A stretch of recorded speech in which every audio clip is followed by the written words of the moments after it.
It's the ultimate travel guide from the people who know it best. Weekends with Yankee.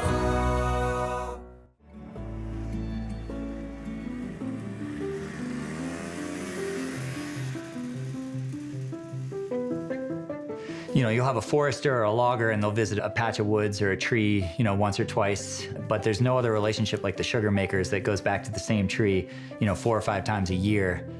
And you just kind of build these relationships with certain areas of the woods, even certain trees.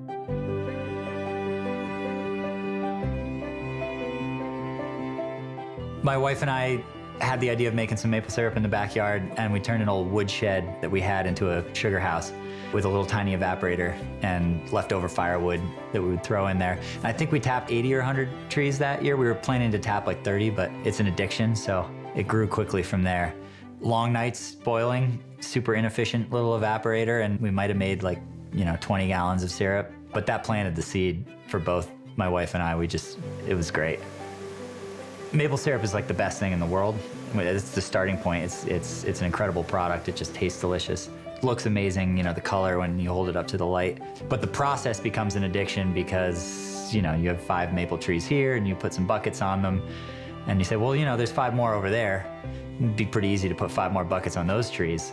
It gets out of hand very, very quickly. The potential of an entire forest, and then you add the tubing systems in there with the plastic blue lines you'll see in the woods, and the efficiencies of that, and it just, you know, it appeals to certain people's minds, I'd say. And I fortunately or unfortunately, it really caught a hold of me.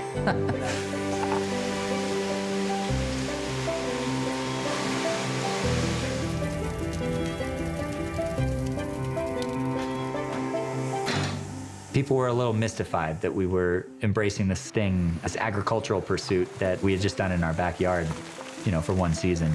But that didn't deter us. And it's very New England. You know, it's got the whole aesthetic there, even with the technology and the way sugaring is done now. It's still, you know, a sugar maker from 120 years ago could walk into a sugar house now and be like, oh, you know, I understand what's happening here.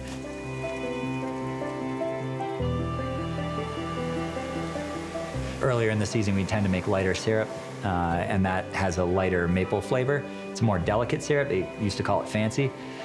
And then towards the end of the season, you make it more of like a dark, robust syrup that has a lot more maple punch to it. It's darker in color. The running the business and the sales and marketing and design and web stuff and accounting, all that stuff I love, but I wouldn't want to do that full time. To me, it's perfect, and that's why my wife and I are doing it, because it fits our lifestyle, and we can raise our kids right here around the operation and show them what hard work looks like. You know, a lot of parents come home and their kids don't see them at work, and our kids very much are involved at every level. It really fit for us, and I don't know what else I would do.